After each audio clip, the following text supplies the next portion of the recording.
অনেক দিন পর কিছু শেয়ার করতে আসলাম যে আমাদের জীবনে কঠিন সময়গুলোতে আমরা খুবই হতাশ হয়ে পড়ি।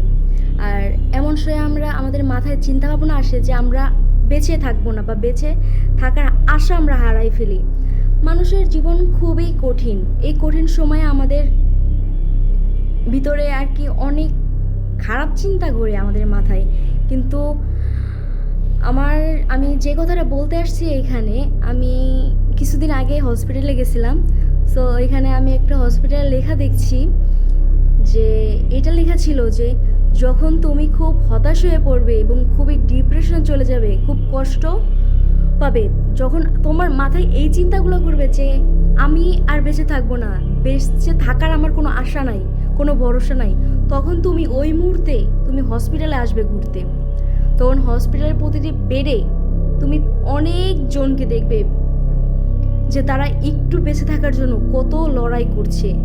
এমনকি তাকে জমি জায়গা বিক্রি করেও তারা নিজেদের জীবনটুকু বাঁচানোর জন্য তারা খুবই আকুতি মিনতি করে প্রার্থনা করছে উপরওয়ালার কাছে যে একটু আমাদের সুস্থ করে দাও, আমাদের বাঁচিয়ে তোলো। তারা বেঁচে থাকার জন্য লড়াই করছে। কিন্তু আমরা অনেকে আছি যে কঠিন সময়গুলোতে আমরা হতাশ হয়ে পড়ি অনেক, আমাদের মাথায় খুবই খারাপ চিন্তা আসে। তো আমি বলবো যে আপনাদেরও যদি এমন কোনো চিন্তা ভাবনা আসে মাথায়, তখন আপনারা বাইরে যান এবং বাইরে যেয়ে হসপিটালে অন্তত আপনি যে ঘুরে আসবেন, দেখবেন চারিদিকে কত লোকজন থাকে। না, আমার আসলে কি মেনে তো আমি ছোট থেকে আমি হসপিটাল কখনোই পছন্দ করি না। আমার হসপিটালে গেলে আমি খুবই ভেঙে পড়ি, মানে আমার কষ্ট লাগে অনেক। আমি লোকজন দেখলে একটু সময় পর পর জোরে জোরে চিল্লাই, কান্নাকাটি শুরু করে, এদিক থেকে অ্যাম্বুলেন্স নিয়ে আসে।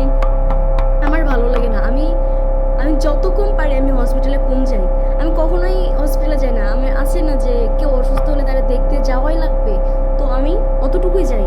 আমি কখনোই নিজ থেকে কখনো হসপিটালে আমি যাইতে চাই না। তো এটাই বলবো যে কখনো কেউ যদি এমন মাথায় চিন্তা ভাবনা আসে বা এমন সময় আপনি পার করেন, চারিদিকে যদি মনে হয় যে আপনার কেউ নাই, তো আপনি তখন একবার অন্তত হলে ঘুরে আসবেন, দেখে আসবেন, আপনার মন পরিবর্তন হবে। তো আসুন আমরা